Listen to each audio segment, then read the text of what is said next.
perkataan mantan mufti hafizahullah yang saya hormati dan juga yang saya kagumi, Dr. Mazhar semalam, yang menyebut tentang bagaimana ulama-ulama, ilmuwan Islam yang menyertai UMNO, yang bersama-sama dengan UMNO, mereka dilihat memetik ayat-ayat Al-Quran dan hadis-hadis Nabi SAW yang hanya menyokong kerajaan semata-mata.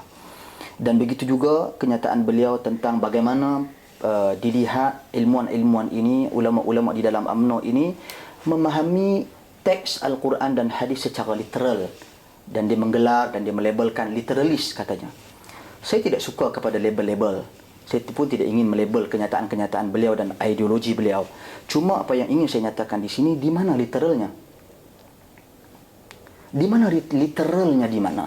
Sekiranya kita menyeru orang kembali kepada Al-Quran, kembali kepada Al-Hadis. Hadis tentang ketaatan kepada pemerintah sangat-sangat jelas.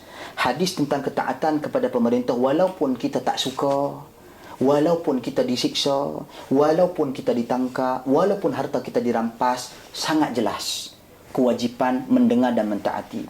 Hadis-hadis tentang larangan mencerca pemerintah, memaki hamun pemerintah, sangat jelas Nabi larang. Bahkan para sahabat Nabi seperti Ibnu Abbas radhiyallahu anhuma, apabila berhadapan dengan fitnah yang dibawa oleh Al-Hajjaj ibn Yusuf, satu gubernur, panglima yang sangat-sangat zalim, bunuh orang Islam, bunuh sahabat Nabi radhiyallahu anhum ajma'in. Tapi apa kata Ibnu Abbas bila orang duk cerca maki dia? Kata Ibnu Abbas, la tasubbu umara'akum, jangan kamu cerca pemerintah-pemerintah kamu. Ini jelas, sangat jelas. Tetapi masalahnya apabila wujud di sana kelompok-kelompok dan golongan-golongan yang suka mendahulukan rasional melebihi Al-Quran dan As-Sunnah. Al-Quran dan As-Sunnah dijadikan sokongan, rasional dijadikan dasar. Terbalik, sepatutnya kita kena jadikan Al-Quran dan As-Sunnah sebagai dasar, rasional sebagai sokongan. Kita yang kena sesuaikan rasional dengan Al-Quran dan Sunnah, bukan Al-Quran dan Sunnah tu nak kena sesuai dengan rasional kita. Golongan seperti ini, mereka sering kali berhujah dengan realiti. Kata mereka, realiti. Kita jangan tertipu dengan realiti. Saya bawa hadis Nabi SAW tentang Dajjal di sebelum daripada kiamat kelak. Dajjal, bila dia datang mengganggu manusia, bila dia datang mendekati manusia, apa dia bawa? Syurga dan neraka. Syurga dia dilihat sebagai syurga. Realitinya orang lihat itu syurga. Neraka dia, realiti orang lihat itu neraka. Tetapi syurga Dajjal, realiti di sisi Allah apa? Neraka. Neraka Dajjal, realiti di sisi Allah apa? Syurga. Jangan kita tertipu dengan realiti.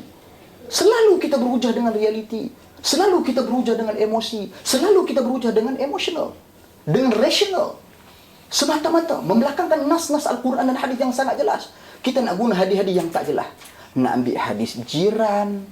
Hadis jiran yang mana Nabi, dua orang jiran bergaduh, berselisih. Jiran yang pertama menyakiti jirannya.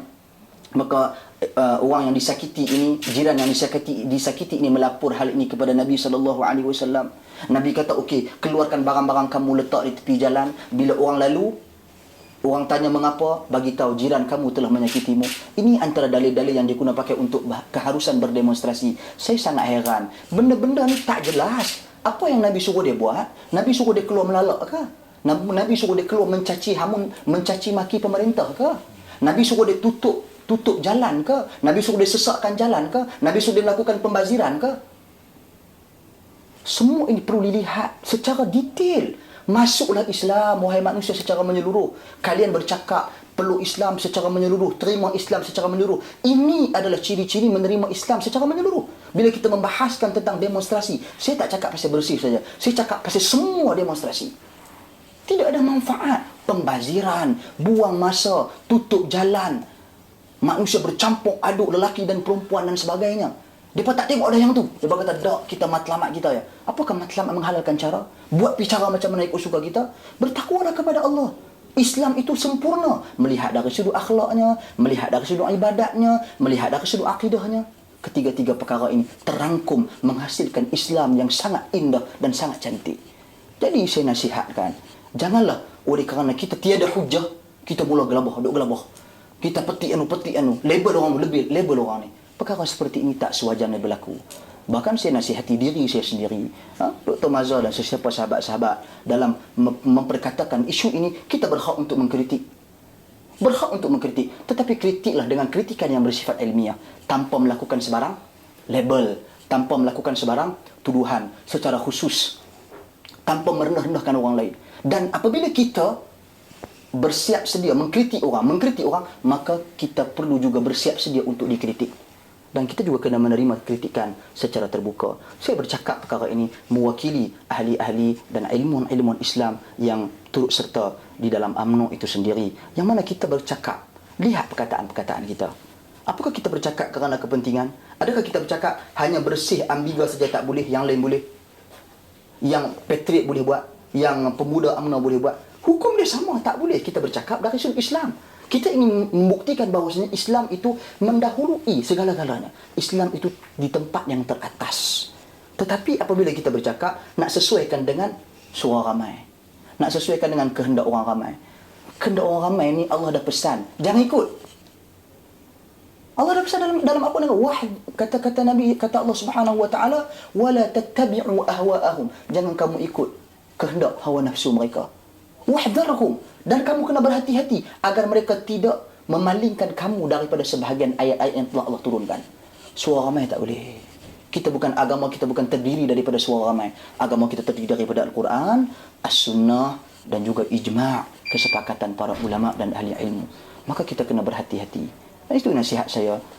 Dan jangan kita mudah melabel orang sebagai literalis. Dibimbangi kita pula akan dilabel oleh orang nanti sebagai rationalis. Keterlaluan rasional yang terlampau.